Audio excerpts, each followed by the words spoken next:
Hello दोस्तों, एक सोच एक उड़ान चैनल में आपका स्वागत है। आप लोगों के साथ मैं अंगद राजपूत। दोस्तों, आइए आज हम लोग चर्चा करेंगे सरकार की घटिया राजनीति, घटिया दृष्टिकोण या गंदी मानसिकता का। दोस्तों, संपूर्ण मानव जाति, इंसानियत, इंसानों का जो शक्ति का मुख्य केंद्र बिंदु या रीढ़ की हड्डी है वो शिक्षा है, एजुकेशन है। एजुकेशन या शिक्षा एक ऐसी अद्भुत अनमोल रत्न है या कामधेनु गाय है जिसे यह शिक्षा रूपी कामधेनु गाय मिल जाती है, प्राप्त हो जाती है, उसकी सब मनोकामनाएं पूर्ण हो जाती हैं। और आप लोग तो जानते हैं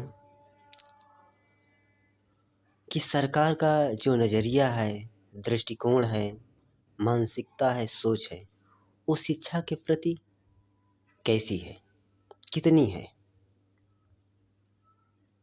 अधिकतर सरकारें शिक्षा के लिए बहुत कम पैसा खर्च करती है, बजट पास करती हैं।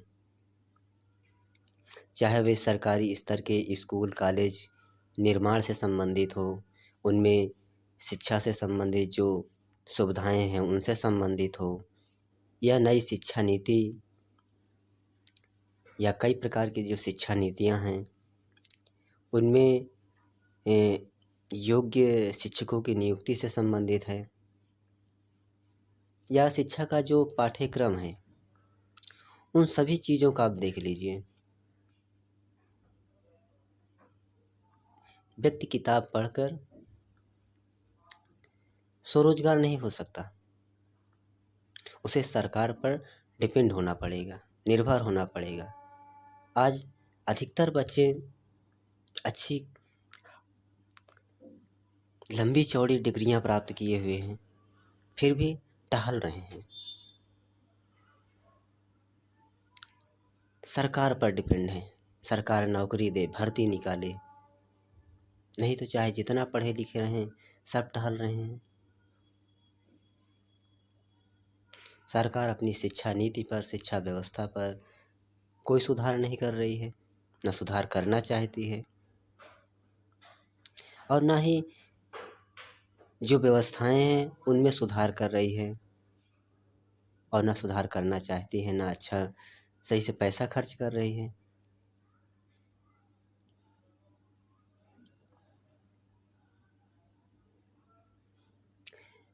आज आप लोग देखिए कि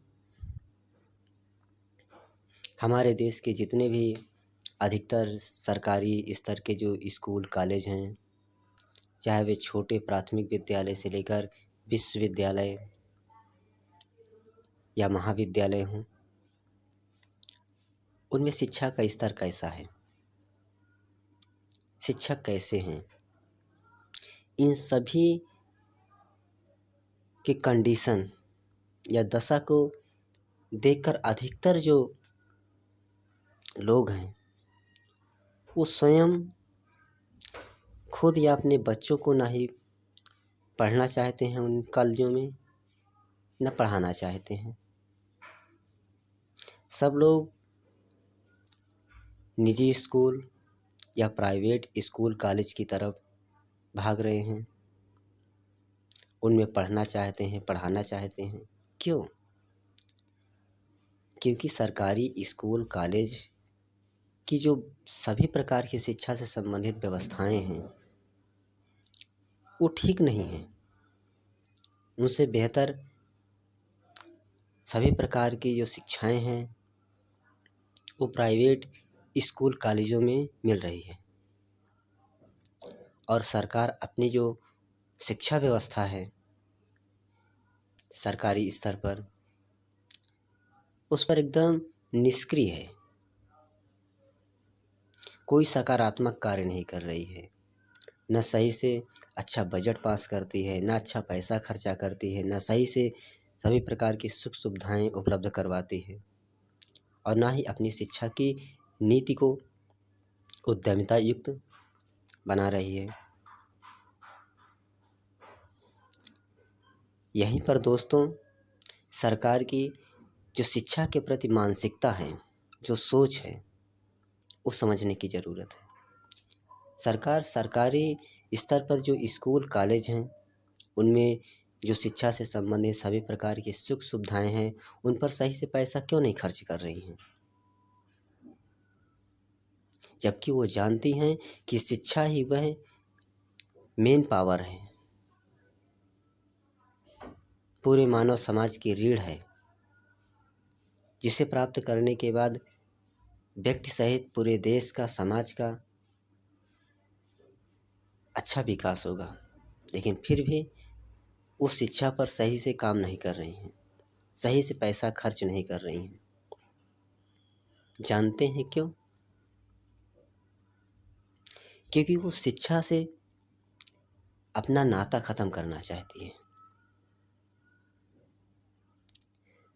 आज अधिकतर आप देखते होंगे कि सरकार, अधिकतर सरकारी जो सिस्टम हैं, नौकरियां हैं, उनका निजीकरण कर रहे हैं, प्राइवेटाइजेशन कर रहे हैं।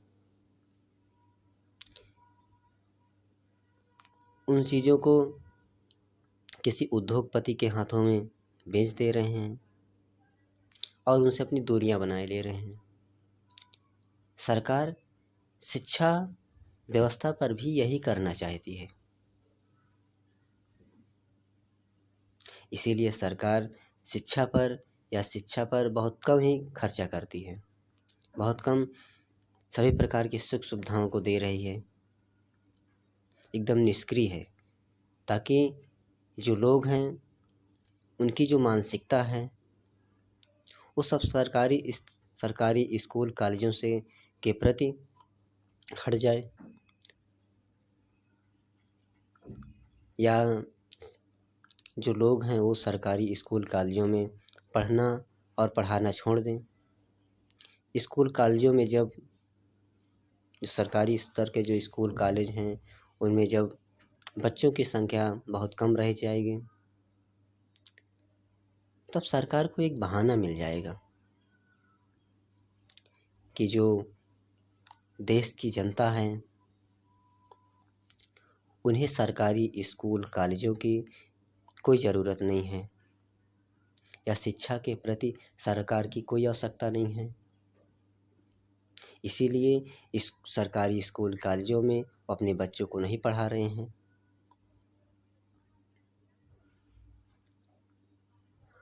और इस बहाने का वो लोग फ़ायदा उठाएंगे। फ़ायदा कैसे? वो लोग सीधे यह कह देंगे कि देश की जो जनता है उन्हें सरकारी स्कूल कॉलेजों की कोई ज़रूरत नहीं है। जनता के पास पर्याप्त मात्रा में धन संपत्ति है, वो प्राइवेट स्कूलों में पढ़ाना लिखाना चाहती है।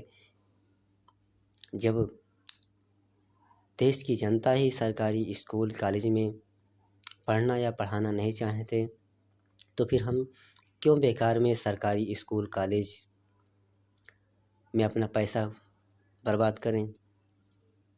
अध्यापकों के प्रति, विभिन्न प्रकार के कर्मचारियों के प्रति, या भवन निर्माण से संबंधित, और ऐसा बहाना करके वो जो सरकारी स्कूल कॉलेज हैं उनका निजीकरण कर देंगे, किसी उद्योगपति के हाथों बेच देंगे, और जो उनकी जिम्मेदारी है शिक्षा के प्रति सरकार की, उससे अपना मतलब ख़त्म कर देंगे, उससे नाता तोड़ लेंगे। और जब सरकारी स्कूल कॉलेज किसी उद्योगपति के हाथों में चला जाएगा, उसका निजीकरण हो जाएगा, तो उद्योगपति शिक्षा व्यवस्था को सही से ध्यान थोड़ी देगा, क्योंकि उद्योगपति का तो मुख्य लक्ष्य या जो उद्देश्य है वो तो पैसा कमाना है ना। वो स्कूल कॉलेजों को सरकार से क्यों खरीदा है? ताकि उसके माध्यम से उसे अच्छी आमदनी हो, अच्छा पैसा कमा सके।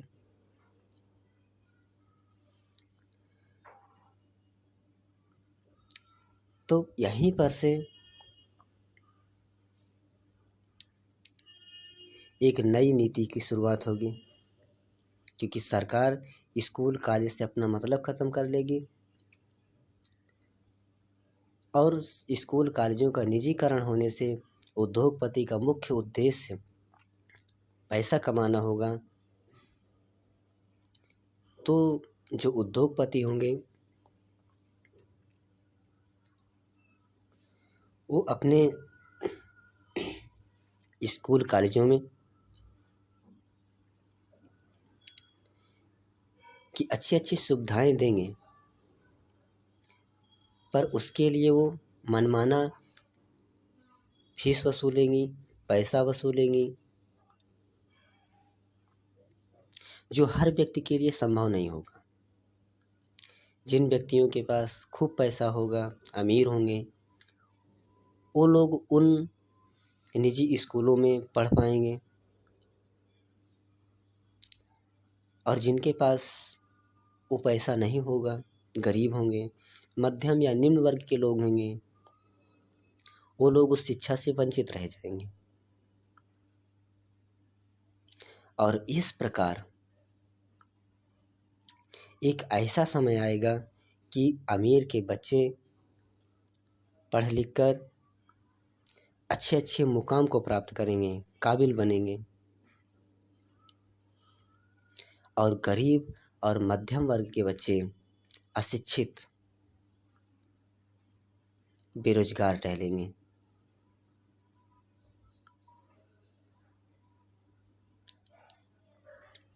और इस तरह अमीर हमेशा अमीर होता चला जाएगा और गरीब हमेशा गरीब बनता चला जाएगा।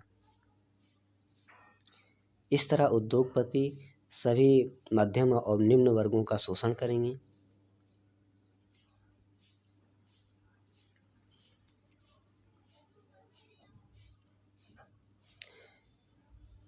और दोस्तों, एक ऐसा समय आएगा कि अमीर और गरीबों के बीच के जो रिश्ते हैं उनमें इतनी दूरियां आ जाएंगी कि जिसे बांटना या भरपाई करना संभव नहीं होगा।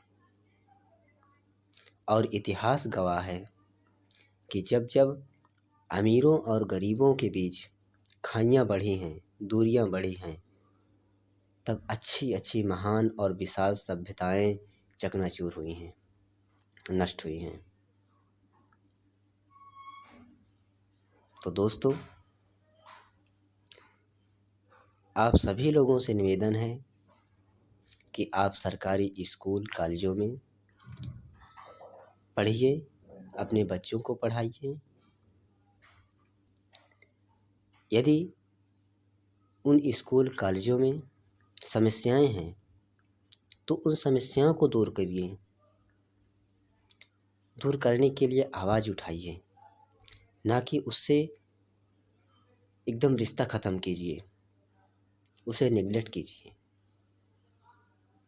क्योंकि सरकार तो यही चाहती है कि आप उसके सिस्टम को निगलेक्ट कर दें, बाईकाट कर दें, ताकि वो आपसे मुक्ति पा सके। पर इसका जो भविष्य में होने वाला परिणाम है, ये आपको ही भोगना पड़ेगा, आपके आने वाली पीढ़ियों को ही भोगना पड़ेगा।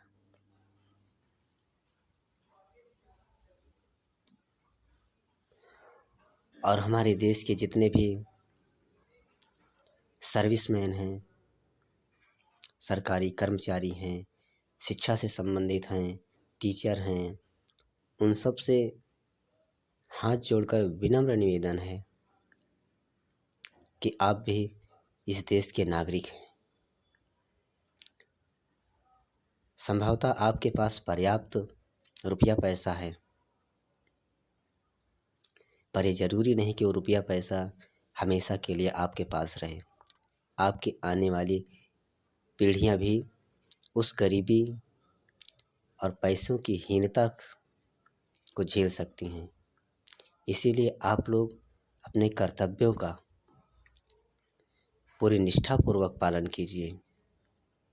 और सभी अभिभावकों से निवेदन है कि आप पूरी तरह स्कूल पर मत निर्भर रहिए, क्योंकि स्कूल में बच्चे तो 6-7 घंटे ही रहते हैं, बाकी समय तो आपके पास रहते हैं। घर में भी उनकी निगरानी रखिए, पढ़ने लिखने पर जोर दीजिए, तभी सबका साथ सबका विकास हो सकता है। नहीं तो अकेले अकेले चना भार नहीं फोड़ सकता, सबको मिलकर कदम उठाना होगा। यदि आज देश की जनता, हम सब लोग जागरूक ना हुए और इस विषय को गंभीरता से नहीं लिए, इस विषय पर गंभीरता से विचार नहीं किए, उचित कदम नहीं उठाया गया,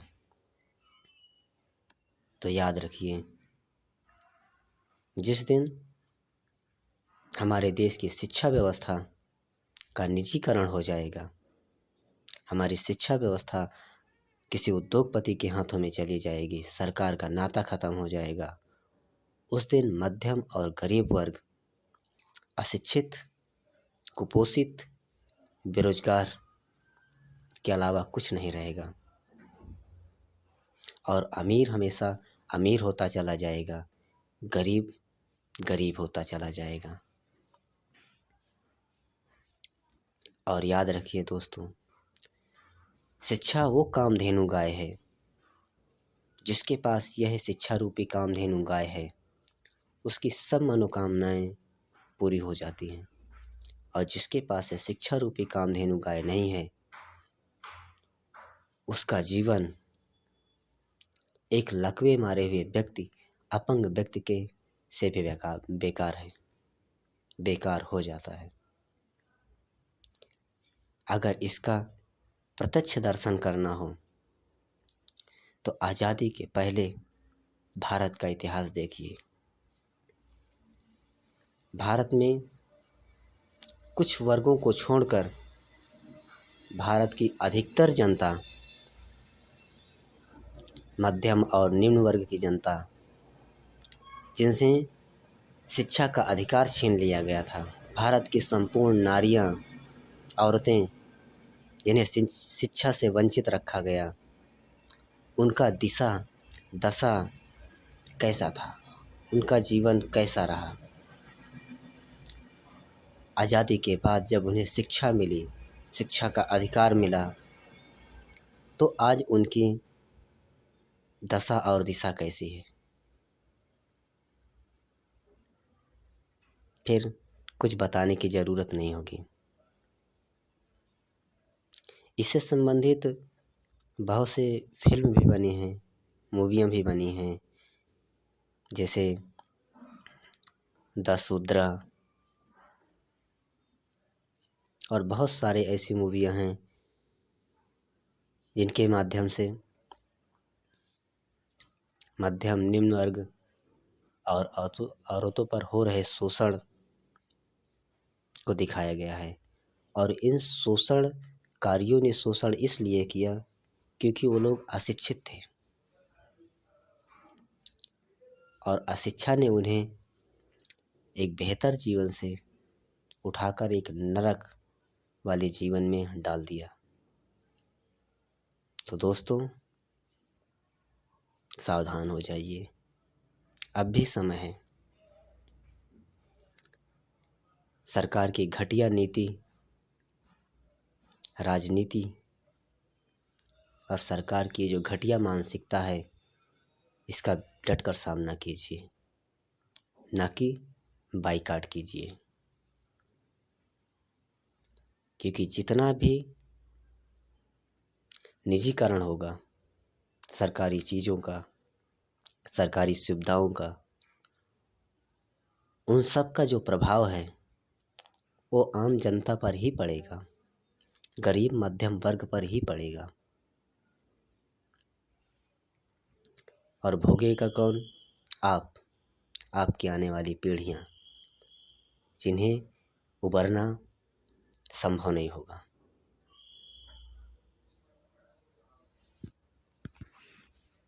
धन्यवाद।